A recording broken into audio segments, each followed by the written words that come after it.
Welcome back to the last part of the tutorial for the Simon Says game. We're going to try and troubleshoot this program. I'm going to try and get it onto the board and see if it works. There's a few things which are wrong with this at present. We can play it up here and we can find out, yeah, it hasn't got a link between this part of the program which is showing the flashing lights and this part of the program when you select them.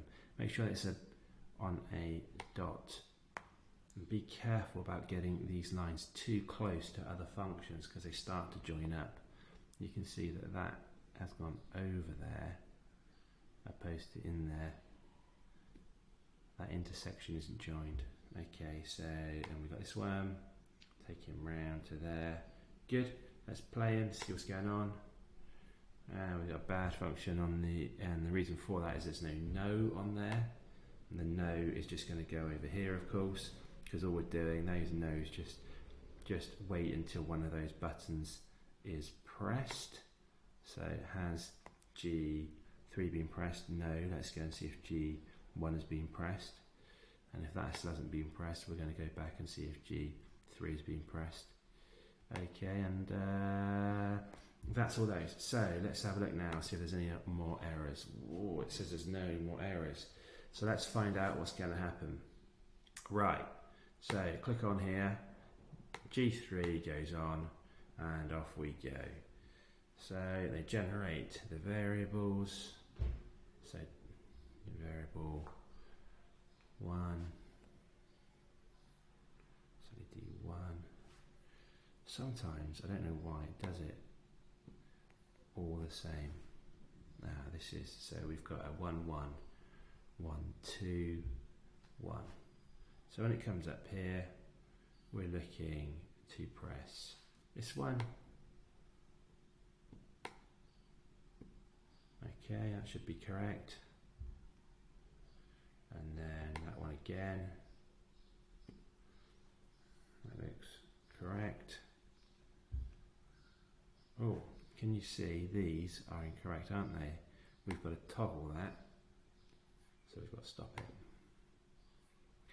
So when this is correct, it goes to the incorrect part of the program.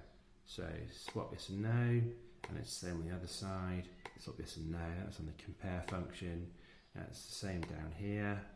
Swap this and no, swap this and no. Let's have a look at that. That's correct. That's correct.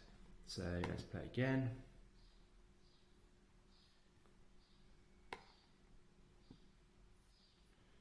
Okay. And that one.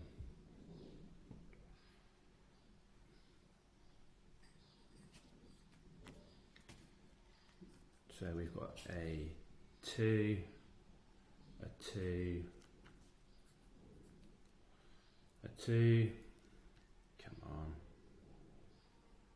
a 2, and a 2 again.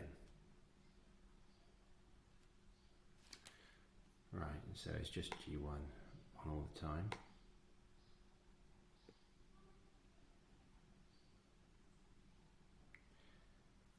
Let's see if that goes through. It's looking all right so far.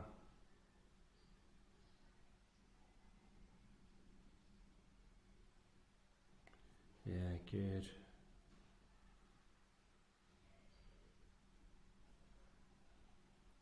And we're going to go through to our flashing lights.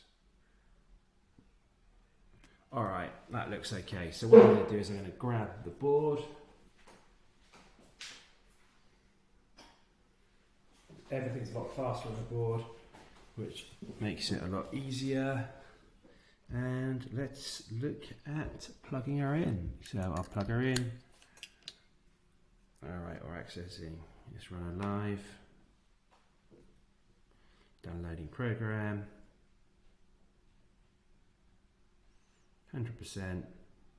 Look at that, 49% used.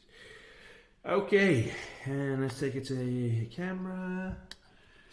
Where is she? Unplug that. So what are we doing? To start, we're doing this. So 1 1 2 1 2. So 1, 1, 2, 1, 2.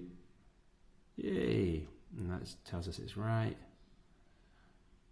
And so it's waiting now.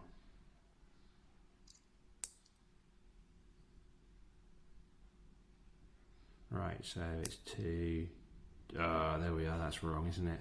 So it's working fine. And of course we could make that a lot harder. We could make that 10 different variables. But you get the idea how you can make a game quite easily on your practice board.